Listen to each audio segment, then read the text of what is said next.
Hommage à Mori Kanté, légende de la musique traditionnelle d'Afrique de l'Ouest. 2 mois après le saxophoniste camerounais Manu Dibango, un autre baobab est tombé. Mori Kanté nous a quittés le 22 mai 2020. Mori Kanté, ce n'est pas que son tube Yéké Yéké. Mori Kanté, c'est une légende. Ce musicien traditionnel d'Afrique de l'Ouest s'est d'abord fait connaître dans les années 1970 sur la scène locale, avant de dominer les tops internationaux dans les années 1980 et de bénéficier de l'engouement que suscita la musique africaine dans le monde au cours des années 1990. 10 années plus tard, il retourne dans sa Guinée d'origine pour devenir un des moteurs du développement économique et une source d'inspiration pour une nouvelle génération d'Africains. Mori Kanté est né le 29 mars 1950 en terre mandingue, à Albadaria, un petit village de Guinée, d'une mère malienne et d'un père guinéen. Mori Kanté grandit dans une dynastie de griots, les Djeli du Mandé, empire d'Afrique de l'Ouest qui s'étendait depuis la côte atlantique jusqu'à la région de Gao. Mori suit l'école française et apprend à jouer du balafon, l'instrument fétiche des Kanté, car il permet d'établir la communication avec l'univers. À 15 ans, le jeune griot commence son initiation chez sa tante à Bamako, la griotte Maman Bakami Soko, l'une des chanteuses de l'ensemble instrumental national du Mali. Durant 3 ans, Mori entreprend des voyages initiatiques à travers le Mandingue. Mori Kanté s'initie donc au rite, à la poésie, à l'histoire et à la musique des griots. Le jeune Mori Kanté se défoule aussi sur les musiques du monde, le cha-cha-cha, la mambo de Cuba, la rumba congolaise ou encore la pop anglaise. L'adolescent s'entiche de la guitare et se débrouille fort bien comme balafoniste, guitariste et chanteur qui anime les fêtes de mariage. En 1971, il est repéré par Tidiane Koné, saxophoniste et chef d'orchestre du Raïban de Bamako, et est d'abord engagé en tant que joueur de balafon, puis remplaçant au chant un certain Salif Keita. Quelques années plus tard, Mori découvre alors la kora et apprivoise l'instrument avec tant de passion que le maître malien Batrou Sékou Kouyaté lui offre cette kora, qui l'accompagne sur toutes les scènes du monde. Mori Kanté quitte Bamako, ses cafés de la gare, et donc le Super Raïban, et s'installe en 1978 à Abidjan. C'est dans la capitale ivoirienne qu'il renoue avec des musiques plus ancestrales et décide de mettre la kora au centre de son dispositif musical. Entouré d'une petite formation traditionnelle, balafon, djembé et bolon à 5 cordes, Mori, à la kora et au chant, forge sa notoriété en animant un célèbre club select abidjanais où se produisent des vedettes internationales. Et en 1981, ses arrangements acoustiques séduisent Gérard Chess, directeur du label américain Ebony Records, qui décide de produire Kourouniénié, le premier disque de Mori Kanté. Un disque qui assume le mélange des genres, de la tradition et de la modernité. En 1987, Mori Kanté offre à l'Afrique l'un de ses plus grands succès internationaux. Cette adaptation d'une mélodie mandingue traditionnelle, à l'origine chantée pendant la cueillette du mil, fera un tabac après avoir été boostée aux boîtes à rythme et sons électroniques, extraite de l'album Aquaba Beach. Le grand public découvre alors l'un des instruments clés des griots d'Afrique de l'Ouest, la kora. En l'espace de 2 ans, Mori Kanté s'impose par la seule force de son talent. Les concerts qu'il donne, avec sa kora électrique, font l'unanimité de la critique. Le rythme des tournées s'accentue, Europe, Afrique du Nord, Mali, Sénégal, États-Unis, le succès de Yéké Yéké est fulgurant, le single est vendu à plus d'1 million d'exemplaires, et les classements dans les hit-parades se multiplient à travers le monde. En 1988, le tube atteint la première place du classement pan-européen du Billboard américain. Un album totalement acoustique.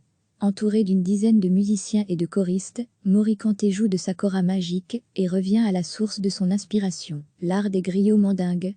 Mori Kanté signe ici, sans doute, son meilleur album, où il semble s'être enfin débarrassé du clinquant superflu de la technologie pour ne plus laisser briller que la savante humanité de ses dons d'instrumentiste et de chanteur. Avec l'album Sabou, qui signifie la cause, Mori Kanté insuffle à la kora, au balafon, au bolon des accents contemporains, car ici la tradition est au service de la nouveauté. 2 mois après le saxophoniste camerounais Manu Dibango, un autre baobab est tombé. Mori Kanté nous a quittés le 22 mai 2020.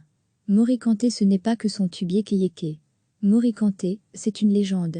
Ce musicien traditionnel d'Afrique de l'Ouest s'est d'abord fait connaître dans les années 1970 sur la scène locale, avant de dominer les tops internationaux dans les années 1980 et de bénéficier de l'engouement que suscita la musique africaine dans le monde au cours des années 1990. 10 années plus tard, Il retourne dans sa Guinée d'origine pour devenir un des moteurs du développement économique et une source d'inspiration pour une nouvelle génération d'Africains. Mori Kanté est né le 29 mars 1950 en terre mandingue, à Albadaria, un petit village de Guinée, d'une mère malienne et d'un père guinéen. Mori Kanté grandit dans une dynastie de griots, les Djeli du Mandé, empire d'Afrique de l'Ouest qui s'étendait depuis la côte atlantique jusqu'à la région de Gao. Mori suit l'école française et apprend à jouer du balafon, l'instrument fétiche des Kanté, car il permet d'établir la communication avec l'univers. À 15 ans, le jeune griot commence son initiation chez sa tante à Bamako, la griotte maman Baka Missoko, l'une des chanteuses de l'ensemble instrumental national du Mali. Durant 3 ans, Mori entreprend des voyages initiatiques à travers le Mandingue. Mori Kanté s'initie donc au rite, à la poésie, à l'histoire et à la musique des griots. Le jeune Mori Kanté se défoule aussi sur les musiques du monde, le cha-cha-cha, la mambo de Cuba, la rumba congolaise, ou encore la pop anglaise. L'adolescent s'entiche de la guitare, et se débrouille fort bien comme balafoniste, guitariste, et chanteur qui anime les fêtes de mariage. En 1971, il est repéré par Tidiane Koné, saxophoniste, et chef d'orchestre du Raïban de Bamako, et est d'abord engagé, en tant que joueur de balafon, puis remplaçant au chant un certain Salif Keita. Quelques années plus tard, Mori découvre alors la kora et apprivoise l'instrument avec tant de passion que le maître malien Batrou Sékou Kouyaté lui offre cette kora, qui l'accompagne sur toutes les scènes du monde. Mori Kanté quitte Bamako, ses cafés de la gare, et donc le Super Raïban, et s'installe en 1978 à Abidjan. C'est dans la capitale ivoirienne qu'il renoue avec des musiques plus ancestrales et décide de mettre la kora au centre de son dispositif musical. Entouré d'une petite formation traditionnelle, balafon, de djembé et bolon à 5 cordes, Mori, à la kora et au chant, forge sa notoriété en animant un célèbre club select abidjanais où se produisent des vedettes internationales. Et en 1981, ses arrangements acoustiques séduisent Gérard Chess, directeur du label américain Ebony Records, qui décide de produire Kourouniénié, le premier disque de Mori Kanté. Un disque qui assume le mélange des genres, de la tradition et de la modernité.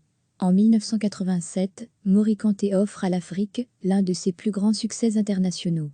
Cette adaptation d'une mélodie mandingue traditionnelle, à l'origine chantée pendant la cueillette du mil, fera un tabac après avoir été boostée aux boîtes à rythme et sons électroniques, extraite de l'album Aquaba Beach. Le grand public découvre alors l'un des instruments clés des griots d'Afrique de l'Ouest, la kora. En l'espace de 2 ans, Mori Kanté s'impose par la seule force de son talent.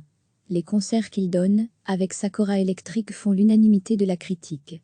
Le rythme des tournées s'accentue, Europe, Afrique du Nord, Mali, Sénégal, États-Unis, le succès de Yéké Yéké est fulgurant, le single est vendu à plus d'1 million d'exemplaires, et les classements dans les hit-parades se multiplient à travers le monde. En 1988, le tube atteint la première place du classement pan-européen du Billboard américain. Un album totalement acoustique. Entouré d'une dizaine de musiciens et de choristes, Mori Kanté joue de sa kora magique et revient à la source de son inspiration, l'art des griots mandingues.